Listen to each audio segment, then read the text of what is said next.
আমাদের ছাত্র সমাজ কিংবা পুরো বাঙালি জাতি কিন্তু শেখ হাসিনার অপেক্ষায় আছে এবং সে আসলে দেশে তার আসা উচিত এবং আওয়ামী লীগও চাই, বিএনপিও চাই কিংবা অন্য যে কোনো সংগঠন ছাত্র সংগঠন সবাই চায় যে শেখ হাসিনা আসলে বাংলাদেশে ফিরে আসুক। আজ থেকে 6 মাস হয়ে গেল পাগলিটা দেশের বাইরে কোথায় আছে, কেমন আছে আমরা কেউ জানি না। আমার তার জন্য অনেক চিন্তা হয়। সে শুধুমাত্র অডিও বার্তা দেয়, কোনো ভিডিও বার্তা দেয় না। ভিডিও বার্তা দিলে হয়তো আমরা তার মুখখানি দেখতে পারতাম আর তার বদনখানি দেখতে পারতাম, আমাদের ভালো লাগতো আর কি। কষ্ট তো আসলে পায়। সে যেহেতু বলতো যে এই যে এটা বাংলাদেশ তার দেশের দেশ, তার বাবার দেশ, এভাবে কিন্তু সে বলছে যে এটা আমার বাবার দেশ, আমার নিজের দেশ। দিল্লির তার প্রভুদের কোলে বসে না থেকে সে বাংলাদেশে ফেরত আসুক। আমাদের ছাত্র সমাজ কিংবা পুরো বাঙালি জাতি কিন্তু শেখ হাসিনার অপেক্ষায় আছে এবং আমরা মনে করি যে সে আসলে দেশে তার আসা উচিত এবং বিচারের সম্মুখীন তার হওয়া উচিত। আসলে দেশ ছেড়ে কিন্তু বাংলাদেশে কিন্তু অনেক সরকার প্রধান আসছে গেছে, অনেকে নির্বাচনের মাধ্যমে গেছে, অনেকের স্বৈরাচারের এর আগেও পতন হয়েছে, এরশাদ সাহেবের এর আগে পতন হয়েছে, কিন্তু কোনো দেশের প্রধানমন্ত্রী দেশ ছেড়ে পালিয়ে যাওয়ার ঘটনা কিন্তু আমরা এই প্রথম দেখছি। এবং এই হাসিনা দ্বারা অনুপ্রাণিত হয়ে কিন্তু সিরিয়ার বাশার আল আসাদ সেও কিন্তু একই পন্থা অবলম্বন করে সে পালিয়ে গিয়েছে। তো সে যেহেতু বলতো যে এই যে এটা বাংলাদেশ তার দেশের দেশ, তার বাবার দেশ, এভাবে কিন্তু সে বলছে যে এটা আমার বাবার দেশ, আমার নিজের দেশ। তো আমরা চাই যে সে তার নিজের দেশে ফেরত আসুক। দিল্লির তার প্রভুদের কোলে বসে না থেকে সে বাংলাদেশে ফেরত আসুক এবং সে যদি মনে করে যে বাংলাদেশ বিচার ব্যবস্থা সেই তো বানিয়েছে, আন্তর্জাতিক অপরাধ ট্রাইব্যুনাল তো শেখ হাসিনার বানানো। তা আমরা আশা করি যে সে আন্তর্জাতিক অপরাধ ট্রাইব্যুনালে সে যদি নির্দোষ হয় নির্দোষ, ঠিক আছে, আর সে যদি দোষী হয় তার অবশ্যই বিচার হওয়া উচিত। এবং এটাই শুধুমাত্র আমাদের ছাত্র সমাজের এটাই কামনা যে খুনি শেখ হাসিনা আর আমরা সকলে ফাঁসি চাই। সে শুধুমাত্র অডিও বার্তা দেয়, কোনো ভিডিও বার্তা দেয় না। তো ভিডিও বার্তা দিলে হয়তো আমরা তার মুখখানি দেখতে পারতাম আর তার বদনখানি দেখতে পারতাম, আমাদের ভালো লাগতো আর কি। আপা দেশ ছেড়ে পালিয়ে গেল, 5 আগস্ট পালিয়ে গেছে। আর ফেসবুকে আপনারা একটা মিমস হয়তো দেখছেন যে ওই যে গতকাল একটা মেয়ে তাকে উদ্ধার করা হয়েছিল, তাদের বলছিল যে একইভাবে সবাই চোখে ফাঁকি দিয়ে কিন্তু পালিয়ে গিয়েছিল। তো সবাই আসলে অপেক্ষায় আছে। আজ থেকে 6 মাস হয়ে গেল পাগলিটা দেশের বাইরে কোথায় আছে, কেমন আছে আমরা কেউ জানি না। আমার তার জন্য অনেক চিন্তা হয়। তো আমরা আসলে তার জন্য চিন্তা হয়, অবশ্য কষ্ট তো আসলে পাই। আমরা জানি যে সে আসলে ফেরত আসা তার উচিত, যেহেতু এটা তার বাবার দেশ, তার বাবা দেশটা স্বাধীন করেছে, নিজ দেশেই সে আসুক। সে যদি অপরাধী হয় সে এটার বিচার ফেস করুক, আর যদি সে নির্দোষ হয়, এটা তো আসলে কেউ মনে করে না, অনেকেই মনে করে। ফেসবুকে আপনারা দেখবেন যে শেখ হাসিনা আসবে, জয় বাংলা, কিংবা শেখ হাসিনা হাতে বাংলাদেশ নিরাপদ, বিভিন্ন ধরনের কমেন্ট দেখা যায়।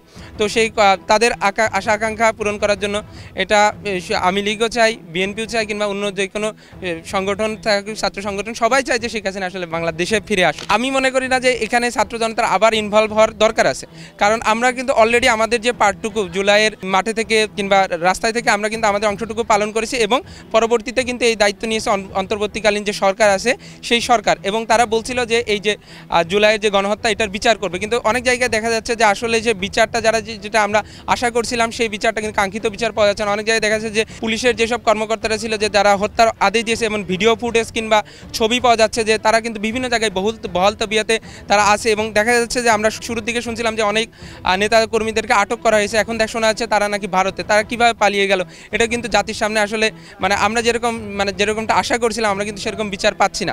আমরা উচিত যে এই দায়িত্বটা অন্তর্বর্তীকালীন সরকারের নেওয়া উচিত। তার যে আইনশৃঙ্খলা বাহিনী, রক্ষাকারী বাহিনী, বাংলাদেশের যে সেনাবাহিনী, নৌবাহিনী, যে বাহিনীগুলো আছে তাদের এই দায়িত্বটা আরও বেশি করে নেওয়া উচিত। আমাদের থেকে এই দায়িত্বটা তাদের বেশি করে নেওয়া উচিত, তারা যাতে অভ্যর্থনাটা জানায় আর কি।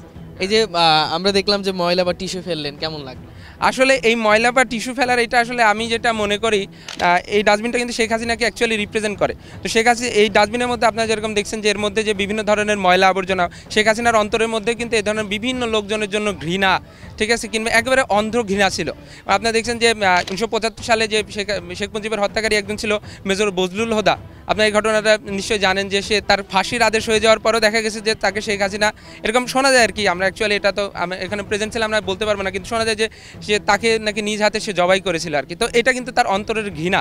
এবং সে কিন্তু বিভিন্ন লোকের জন্য, কিংবা সাবেক প্রধানমন্ত্রী বেগম খালেদা জিয়া কিন্তু বর্তমান অন্তর্বর্তীকালীন সরকারের প্রধান উপদেষ্টা ডক্টর ইউনূসের জন্য সে মনের মধ্যে কী ধরনের ঘৃণা লালন করতো। কিংবা আমরা যারা আন্দোলন করেছি সেই সময় রাজপথে, তো আমাদের সবাইকে বলছে রাজাকারের নাতি সন্তান আর কি। আমরা মেধাবী না, কিন্তু রাজাকারের নাতি সন্তান যারা আছে, আমরা মেধাবী না কিন্তু মুক্তিযোদ্ধার নাতি সন্তান তারা মেধাবী। তারা যদি মেধাবী হইতো তাহলে তাদের কোটার কি দরকার ছিল।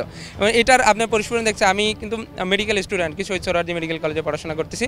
তো মেডিকেলের রেজাল্টের পর আপনারা দেখছেন যে মেধাবীর মুক্তিযোদ্ধার নাতি সন্তান আসলে কতটা মেধাবী। দেখা যাচ্ছে যে মেডিকেল ভর্তি পরীক্ষায় 40 নাম্বার পেয়ে, ঠিক আছে, সে মেডিকেলে সে কোটার জ্বরে চান্স পেয়েছে। তো এটা তো আসলে মূল্যায়ন হতে পারে না, কিন্তু এইসব সে ইগনোর করে সে উল্টো সে ছাত্র সমাজের উপরে ঘৃণা লালন করেছে। এবং এইখানকার যত ময়লা দেখতে পাচ্ছে, আমি কিন্তু মনে করি যে এই ময়লাগুলো হলো শেখ হাসিনার অন্তরের ময়লাকে রিপ্রেজেন্ট করে আর কি।